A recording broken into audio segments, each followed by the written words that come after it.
इस कार्यक्रम के पुण्यार्जक हैं श्री 1008 पार्श्वनाथ दिगंबर जैन मंदिर समिति, पंजीकृत, सुभाष चौक, मंगल बाजार, लक्ष्मी नगर, दिल्ली। निवेदक सकल जैन समाज, सुभाष चौक, मंगल बाजार, लक्ष्मी नगर, दिल्ली। आचार्य अमृतचंद स्वामी ने कहा होगा कि आबाल गोपाल एक इंद्रियादिषु भगवान आत्मा, कहा कि आबाल गोपाल कौन से, ज्ञानी अज्ञानी, आबाल गोपाल। और उसमें भी अज्ञानी में कहां से प्रारंभ किया, तो कहा एक इंद्रियादिषु, एक इंद्री से प्रारंभ कर दिया कि एक इंद्री, दो इंद्री, तीन इंद्री, जब निचली अवस्था कही है तो उसके ऊपर की स्वामी गर्भित हो जाएंगे।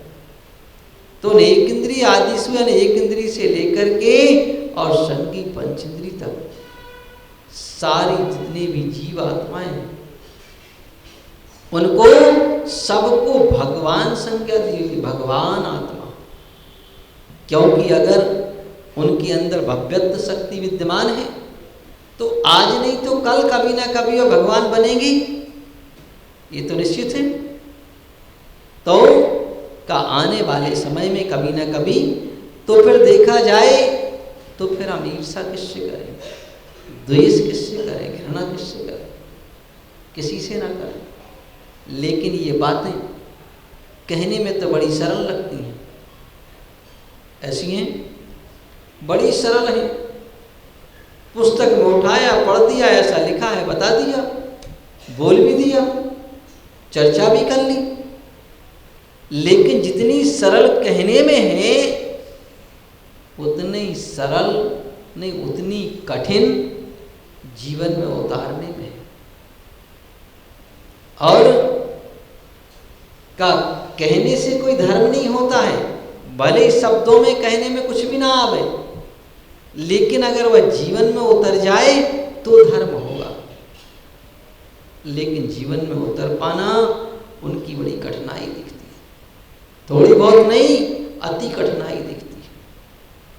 और का सामान्य व्यक्तियों को तो छोड़ो, जो वर्षों से अभ्यास कर रहे उनको भी कठिन हो जाता है। क्यों हो जाता है, का ये भी एक कारण है कि क्यों हो जाता है, ये भी अपना एक पूर्व का संस्कार है, क्या करें।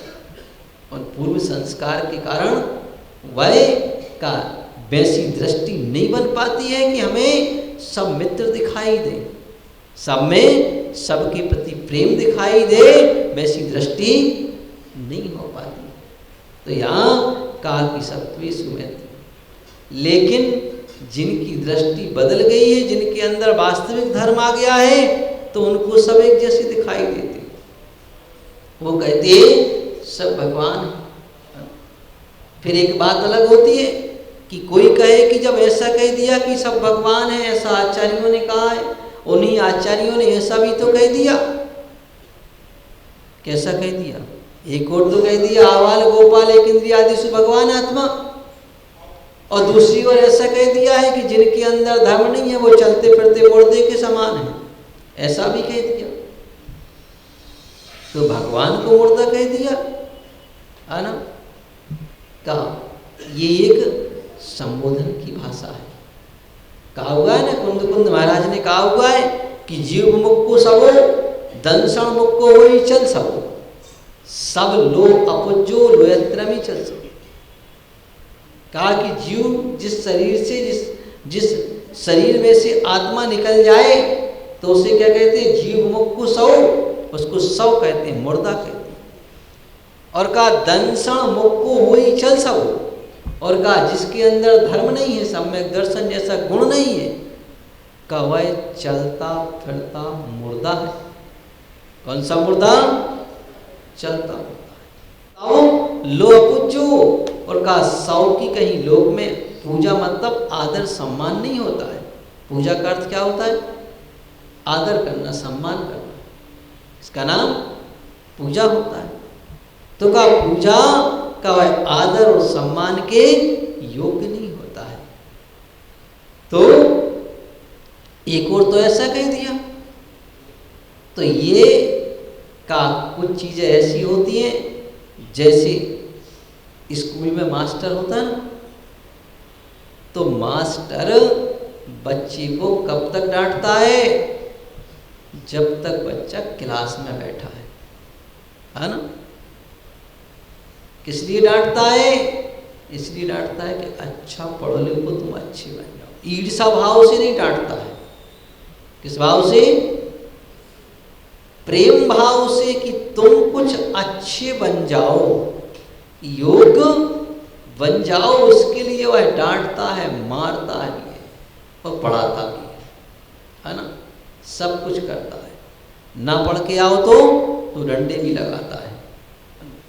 लेकिन वही मास्टर अगर स्कूल से छुट्टी हो जाए, बाहर मिलो तो फिर डंडे नहीं मारता है, फिर वह प्रेम से वार्तालाप करता है। तो ऐसे का वहाँ उसका मारना का वह मारना नहीं है। क्या है? क्योंकि उसका वहाँ लक्ष्य तो वही है कि हमारे द्वारा अगर तुम पढ़ाए जा रहे हो तो अच्छे से अच्छे बनो, ताकि मेरा भी नाम ऊंचा होगा कि किस मास्टर ने तुमको पढ़ाया था। ऐसा तो उसका लक्ष्य वही होता है। तो यहाँ पर भी उसी लक्ष्य को ध्यान में रख कर के कहा जा रहा है। तो एक और जहाँ भगवान आत्मा कहा जा रहा है, तो भगवान आत्मा कहने का मतलब ये है कि इस तरह से हमें अपना कार्य करना है। तो इस प्रकार यहाँ बताया जा, तो कहा कि जब कोई धर्मात्मा होता है तो वह धर्मात्मा प्राणी मात्र के प्रति, सबके प्रति क्या रखता है? का मैत्री का भाव रखता है। और उसमें भी फिर कहा कि मित्रता से ऊपर की स्थिति भी होती है। कहा गुणेषु प्रमोदम। क्या कहा? जब कोई हमें गुणवान मिल जाए। गुणवान कौन कहलाते हैं? व्रती जीवों को गुणवान कहा हुआ है। कोई एक प्रतिमाधारी हो, 2 प्रतिमा वाले हो, है ना, और उनसे लेकर के 11 प्रतिमाधारी हो, अणुव्रती हो, महाव्रती हो, वो क्या है? गुणवान है। तो कहा ऐसे वह गुणवान प्राणी मिल जाए, व्रती मिल जाए, चाहे अणुव्रती हो और चाहे महाव्रती हो। तो ऐसे वह अणुव्रती और महाव्रती के बारे में कहा था कि गुणेषु प्रमोदम, मतलब उन गुणवानों के प्रति विशेष अनुराग। प्रमोद का अर्थ क्या होता है? मोद और प्रमोद, है ना। तो का उनके प्रति एक विशिष्ट अनुराग क्या होता है? जो विशेष अनुराग होता है, मित्रता से जो सुपर क्वालिटी का होता है। मित्रता एक सामान्य होती है और मित्रता से सुपर क्वालिटी में प्रमोद आता है कि उनके प्रति हमें एक मित्रता से भी बढ़कर के अनुराग है। ऐसे का गुणेषु प्रमोदम, का उन गुणवानों को देख करके जो प्रमोद का भाव जागृत होता है। और का क्लिष्टेषु कृपा परत्व, का जो कष्ट में पड़े हुए प्राणी हैं उनके प्रति एक कृपा का, अनुकंपा का, दया का भाव। और का विपरीत वृत्तो माध्यस्थ भाव, और जो विपरीत बुद्धि वाले हैं, उल्टी बुद्धि वाले हैं, का उनके प्रति माध्यस्थ भाव। तो इस तरह का ये सब बातें यहाँ धर्मात्मा के गुण बतला दिए कि इतने गुण उस धर्मात्मा के अंदर होना चाहिए कि वहाँ माध्यस्थ भाव हो। तो यहाँ पर अब धर्मात्मा की बात चलती है कि धर्मात्मा के अंदर एक वात्सल्य गुण होता है, प्रेम गुण होता है। उसमें कहा कि वह बनावटी नहीं होता है, ऐसा होता है वास्तविक होता है कि वह, और उसके प्रति सद्भाव मतलब अच्छे भाव, कि हम उसके प्रति हमेशा अच्छा सोचें, कभी भी खराब ना सोचें, हमेशा से अच्छा सोचें कि भाई इसका भी कल्याण हो, इसका भी हित हो, उसको कोई लाभ हो, तो हमें खुशी होगी, अच्छी बात। देख दूसरों की बढ़ती को कभी ना, सच में है ना, का देख दूसरों की बढ़ती को कभी ना ईर्षा, है ना, और का दूसरों की बढ़ती को देखकर, वृद्धि को देख कर के हमारे मन में कभी ईर्षा भाव ना आए, द्वेष भाव ना आए। ठीक है, अगर वह बढ़ रहा है तो कोई हमारा छीन के थोड़ी ना बढ़ रहा है। किससे बढ़ रहा है? वह अपने पुण्य से बढ़ रहा है। भाई अपना तो कुछ छीना नहीं ना उसने, जब अपना कुछ नहीं छीना, वो अपने पुण्य से बढ़ रहा है तो क्या भाई बढ़ने दो, अच्छी बात है, खुशी होना चाहिए कि अगर वह बढ़ रहा है तो हो सकता है अपने भी कभी काम आ जाएगा, है ना, और नहीं भी आएगा तो अपना क्या चला गया, कोई बात नहीं। उसके भाग्य का उसको मिला है, अपने भाग्य का अपन को मिलेगा, वो कहीं नहीं जाएगा। जिसके भाग्य में जितना है उतना तो मिल के रहेगा, वो कहीं नहीं जाएगा। तो जब कहीं नहीं जाने वाला है तो फिर हमें ईर्ष्या की आवश्यकता नहीं, बल्कि प्रेम की आवश्यकता है। ऐसे वह का ऐसा वह प्रेम, ऐसा वह सद्भाव, तो सद्भाव उनके प्रति होता है जिनसे हमें प्रेम होता है, उनसे ही सद्भाव होता है, और जिनके प्रति प्रेम ना हो उनके प्रति हमारा सद्भाव नहीं हुआ करता है। तो ऐसे कहा कि वह सद्भाव सनाथा वेद के प्रतिपत्र यथा योग्यम वात्सल्यम अभिलप्यते, तो कहा प्रतिपत्र कि उनके प्रति हमारा प्रतिपत्र कहलाता है कि आदर सत्कार, प्रति, है ना, उनके प्रति हमारा मतलब कि हमारा आदर सत्कार, हमारी सद्भावना के साथ में आदर सत्कार की, जो जिस पद के योग्य है, जो जिसके योग्य है, उसका वैसा आदर सत्कार करना कर्तव्य होता है। और जब वात्सल्य हो तो वह आदर सत्कार स्वयं करेगा उसके प्रति, कि किसके प्रति? अपने से बड़ा है तो उनके प्रति कैसा आदर सत्कार करना है। गुणवान है, व्रती है, तो व्रतियों के प्रति हमारा क्या आदर सत्कार होना चाहिए।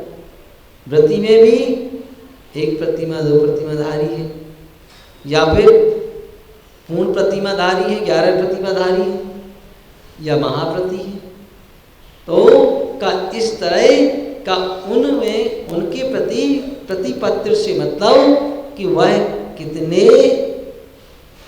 उनके गुणों में का कितने उनके पास गुण हैं, किस प्रकार से उनकी स्थिति है, उस प्रकार से उनके प्रति ये आदर सत्कार।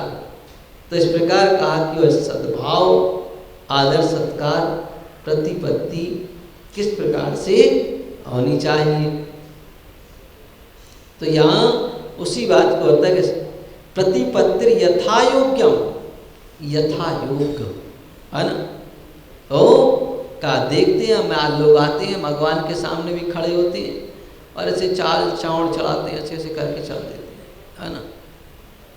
तो कहा कि ये उनके प्रति आदर भाव नहीं। आदर भाव वो है कि भाई जैसा बैठ करके पंचांग और साष्टांग नमस्कार की विधि बतलाई है, तो का परमेष्टि के सामने जब जाते हैं, पंच परमेष्टि के सामने, तो उनके आगे का वो ही प्रक्रिया आदर। इसलिए अगर हम धर्मात्मा हैं तो नियम से वह होगा, क्योंकि प्रतिपत्र था योगम का होगा कि हम उनका आदर सत्कार यथायोग्य प्रतिपत्र, कि हम उनका यथायोग्य रीति से करते हैं, जैसा करना चाहिए उसी रीति से करते हैं। तो इस प्रकार अगर वह वात्सल है तो वह उनका आदर सत्कार यथायोग्य रीति से, जैसा जिसके सामने करना चाहिए वैसा ही वह करेगा, चाहे गृहस्थ हो चाहे गृह त्यागी हो। तो एक गृहस्थ का गृह त्यागी के प्रति कितना आदर सत्कार होना चाहिए, ये भी अलग अलग स्थितियाँ यहाँ पर बताई गई। तो इस प्रकार कहा कि वह सनाथा पेद कहितवा वात्सल्यम अभिलप्यते, का इसको ही वात्सल्य अंग कहा हुआ है।